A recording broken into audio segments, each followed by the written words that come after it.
12 апрелге саат 8-ге республика боюнча 38 жаңы учур катталды. Анын 5-и Бишкекте, Чүй областында 3-ө, Нарын областында 13, Ысык-Көл областында 2, Ош областында 3, Ош шаарында 12.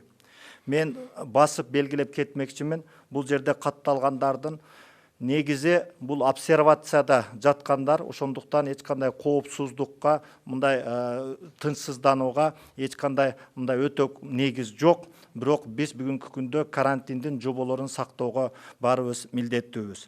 Кыргызстан боюнча бүгүнкү күндө 377 учур катталды. Анын ичинен Жалал Абад областы 89, Ош областы 119, Ош шаары 54, Чүй областы 21, Бишкек шаары 59, Баткен областы 4, Нарын областы 25, Ысык-Көл областы 6. Стационардан 10 жаран чыкты. Аналардын результаты таза чыкты. 5-өө Ош областынан, 5-өө Жалал Абадтан. Ал убакыт боюнча бизден 54 жаран чыкты, жакшы болуп чыкты. Анан кийин тастыкталгандардан 201 аял киши, 176-сы эркек. Жаңы тастыкталганда алардын ичинен 25 киши аял, 13-ü эркек. Жашына карата балдар 15 жашка чейин 38-ди түздү, 16-дан 19-га чейин 12-ни, 20-дан 35-ке чейин 90, 36-дан 55-ке чейин 141, жана 56 андан улуулар 96-ны түздү. Бүгүнкү күндө стационарда 318 жаран жатат. Анын ичинен 11-и оор абалда, 6-сы реанимацияда. Анализге түшкөндөрдүн саны 24885. Бүгүнкү күндө 24356 анализ жасалды. Мен айта турган нерсе, мына мурда жетишпей калып, жүйөлүү себептер менен реагенттер жетишпей калып, өз убагында жасай албадык эле. Кечеги күнгө бардык мурда алынган анализдер бардыгы такталып чыкты. Bir күндө 1674 анализ жасалды. Катнашкандар боюнча бүгүнкү күндө 6537 адам. Анын ичинен биринчи категорияда 1178 адам, экинчи категорияда 5359 адам. Кыргызстан боюнча обсервацияда 1025 адам жатат. Доброе утро, уважаемые телезрители.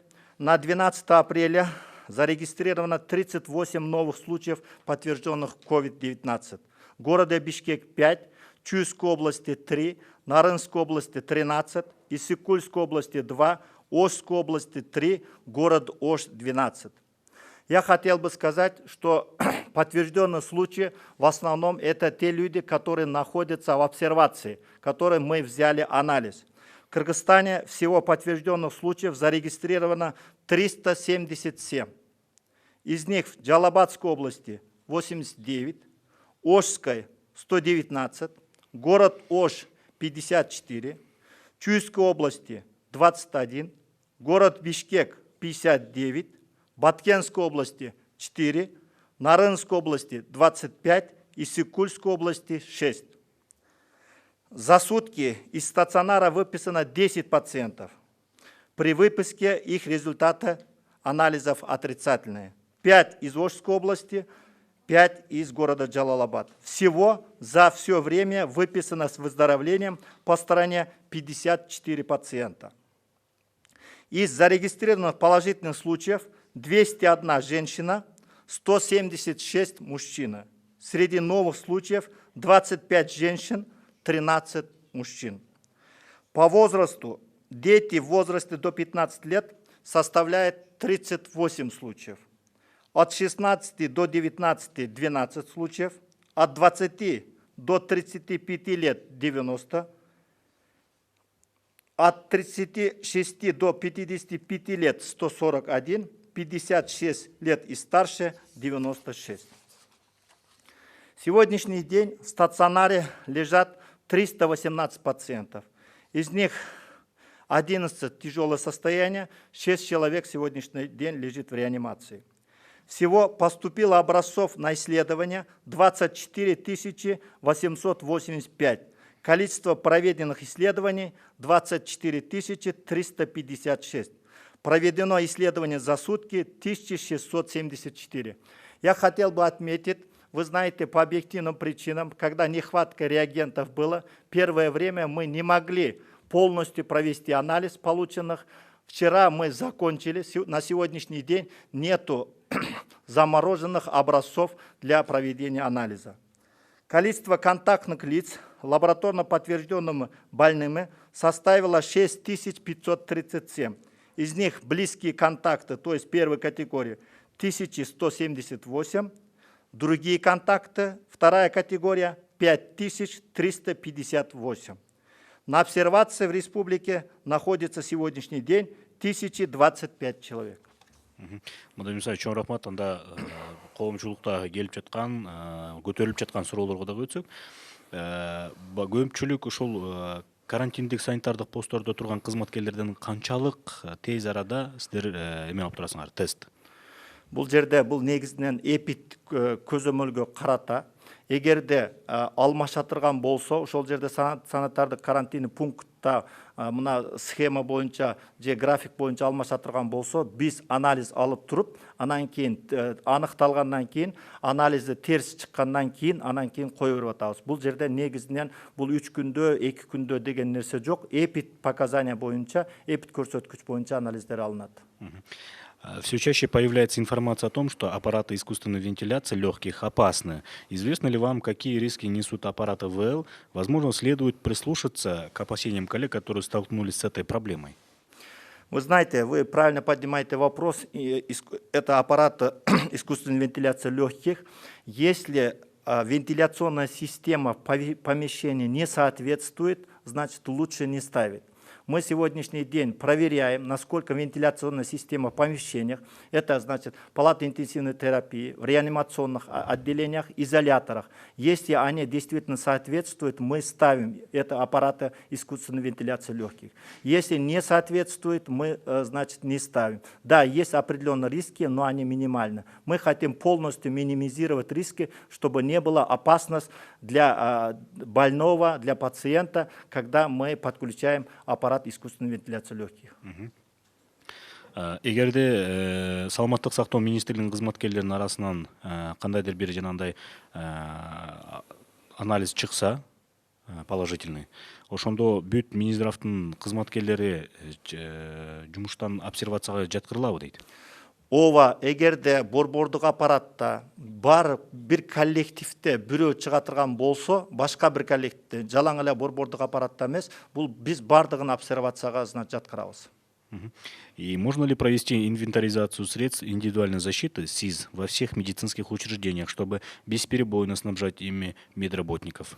Это у нас проводится сегодняшний день средства индивидуальной защиты. Вы знаете, что гуманитарная помощь, необходимая потребность в сегодняшний день определена. В зависимости, мы каждый день берем, значит, информацию, каждый день в зависимости от того, действительно мы обновляем или, значит, меняем. Это мониторинг инвентаризации, мониторинг использования средств индивидуальной защиты проводится. Как происходит утилизация СИЗ? Проводится ли инструктаж для медицинских работников, чтобы избежать фактов заражения медицинского персонала? Здесь есть, значит, приказ Министерства здравоохранения от 2012 года номер 76 и постановление правительства от 12 января 2012 года. Здесь происходит то, что я говорил, значит, в первую очередь пиролиз. То есть мы это, значит, должны, это отдельно, значит, ну, как это растворяется, вот это средство индивидуальной защиты. После этого, значит, проводится утилизация. Но это такой метод есть, пиролиз. Это по методу пиролиза, значит, происходит утилизация. Эгерде уруксат болсо, ушул коронавирус илдетине чалдыккан эмелер, жарандар кандай алгоритм менен дарыланышат? Ошол келген күндөн баштап, обсервацияга жаткандан баштап, чыкканга чейинки аралыкта кандай алгоритм менен дарыланат? Бул жерде мына менин колумда саламаттык сактоо министрлигинин буйругу бар, 5 апрель 2020 жыл номер 219. Бұл жерде бұл бұйрыққа қарата клиникалық қолдаума бекітілген. Бұл жерде диагностика бойынша, дарылану бойынша бардығы жазылған. Ушул таратылған, ушул клиникалық қолдаума бойынша бұл бардығы жасалады. Как стало известно, одну из обсерваций в Бишкеке развернули в онкологическом центре. У пациентов с онкологией очень слабый иммунитет, оттого у них возрастает риск заразиться вирусом. Неужели не получилось расселить людей в гостиницах, которые сейчас пустуют? Это очень важный вопрос. Мы это учитывали. Сегодняшний день 11 коек, значит, рассчитано Национальным центром онкологии и гематологии, но там отдельный бокс, там никого не пускает, но сегодняшний день, к счастью, никого нету. По этому профилю мы в первую очередь в зависимости от профиля, специфики, поэтому пришлось, значит, там тоже организовать обсерваторию. Азыркы учурда ушул Кыргызстанда, өзгөчө ушу Бишкек шаарында да башка аймактарда ушу коронавирус илдетине чалдыккандардын анализи бул обсервацияда жаткандардан чыгып атабы же болбосо сырттан келгендерби? Ошону так түшүндүрүп берип койсоңуз. Мен айтып кеттим жана, негизинен сырттан келген эмес, обсервацияда жаткандардан чыгып атат. Бул жерде эч кандай мындай өтө кооптонууга негиз жок. Обсервациядан чыккандардан бүгүнкү күндө ушундай анализдер чыгып атат. Незадолго перед своим назначением на пост министра Сабиржан Абдыкаримов находился на юге республики в эпицентре распространения вируса. Соблюдал ли он 14-дневный карантин перед тем, как приступить к обязанностям? Были ли у него взяты тесты на наличие вируса? Ну, действительно, Сабиржан Тохтосович находился в Джалабадской области, он был ответственным координатором. Здесь он 2 раза сдавал анализ в Джалабаде, там были отрицательно. Приехал в Бишкек, тоже сдал анализы, тоже были отрицательно. В связи с обстановкой, в связи с ситуацией, вы знаете, тут не было возможности ему 14 дней находиться в карантине. Он приступил к своим обязанностям. Недавно мы все тоже сдавали, слава богу, наши результаты отрицательные. Накануне вы сообщили о том, что комиссия по итогам расследования вынесет решение, кому из заболевших медицинских работников выплатят компенсацию, а кому нет. Расскажите, кто вошел в эту комиссию? Специальная комиссия, это значит, есть у нас Республиканский центр инфекционного контроля при НПО, научно-производственном объединении профилактической медицины. 3 специалиста выехали в сегодняшний день в Волжскую область. Они проводят эпидрасследование, глубоко изучат все материалы, касающиеся заражения медицинских работников.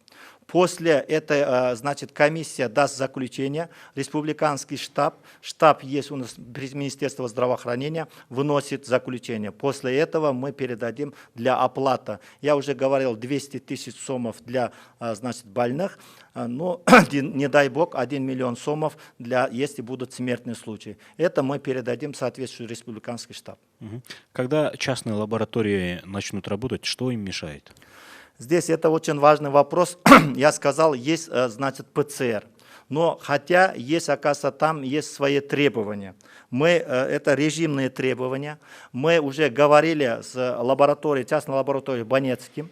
Но у них есть, значит, 3-й, 4-й уровень безопасности. Они, значит, обучаются только в условиях, значит, государственных учреждений. Они хотят, значит, провести совместное проведение, значит, дополнительных анализов. Определены ли стандарты по захоронению людей с COVID-19? Здесь есть, у нас тоже есть приказ, мы обновили вот, о порядке проведения экспертизы трупа, его частей и захоронения от 8 апреля 2020 года номером 223. По этому приказу, раньше существовал приказ, значит, Министерства здравоохранения, и тут обновленный приказ, по этому приказу в сегодняшний день происходит захоронение людей с коронавирусом. На предыдущем брифинге говорили о госпитализации зараженных эпидемиологов и о 6 специалистах, которые находятся на обсервации. Учитывая рост количества инфицированных в Бишкеке, успевает ли и справляется ли санэпидемстанция со своими обязанностями? Здесь мы, правильно вы говорили, я уже говорил, что 6 человек обсервации находятся, 4 подтвержденные. Мы подключили преподавателей кафедры эпидемиологии. и других соответствующих кафедр КГМА и КРСУ. Они проходят обучение, они, значит, работают там же, в Бишкекском центре санэпиднадзора. Көлдүн Ак Суу жана Каракол шаарынан коронавирус аныкталган 2 Гансидеги обсервацияда 2 эле күн жаткан экен. Жергиликтүү бийликтин маалыматында алар 22 мартта келип, 24 мартта анализи жакшы чыкканда чыгарылган деп жазып атышат. Негизи ал кездеги алгоритм боюнча 3 күн жатышы керек болчу. Экинчиден, үй карантинине чыгарылганда алардын 1,5 көзөмөлдөш керек беле. Мисалы, үйүнө чейин атайын автоунаа жеткирип, алар эл аралап эле отуруп маршруткага түшүп алып башкан турбайбы көлгө дейт. Бул боюнча атайын азыр биз жумушчу топ түзүп, азыр карап чыгып атат. Бул жерде эгер күнөөсү болсо жазага тартылат. Сиз айткандай туура, эгерде анализи чыккан болсо, аны үй карантинге чыгарууда дагы бул жерде негизги стандарттар, алгоритмдер сакталыш керек эле. Урматтуу телекөрүүчүлөр, радио угармандар, Мадамин Мусаевич, сизге чоң рахмат. Бүгүн Кыргыз Республикасынын саламаттык сактоо министринин орун басары Мадамин Мусаевич маалымат берди. Бүгүнкү брифингди түзүүдөн ЛТР, КТРК, Алато 24, Пирамида 5 канал, облустук медиа борборлордон, Кыргыз радиосу, 1 радио, ЛФМ, Минка ЛФМ, Марал ФМ радиолорунан, Ютубтан, ЛТРдин каналынан, Фейсбуктан Кыргыз өкмөтү, социальное правительство, 1 радио баракчаларынан көрүп угалдыңыздар. Уважаемые телезрители, радиослушатели, сегодня проинформировал нас заместитель министра здравоохранения Кыргызской Республики Каратаев Мадамин Мусаевич. Прямой эфир вы могли посмотреть и услышать на телеканалах ЛТР, КТРК, Алато 24, Пирамида, 5 канал, областные медиацентры, на радиостанциях ЛФМ, 1 радио, Кыргыз радио, Суминка ЛФМ, Марал ФМ, на YouTube-канале ГТРК ЛТР, в Фейсбуке, на страницах Кыргыз өкмөтү, социальное правительство и 1 радио. Спасибо за внимание.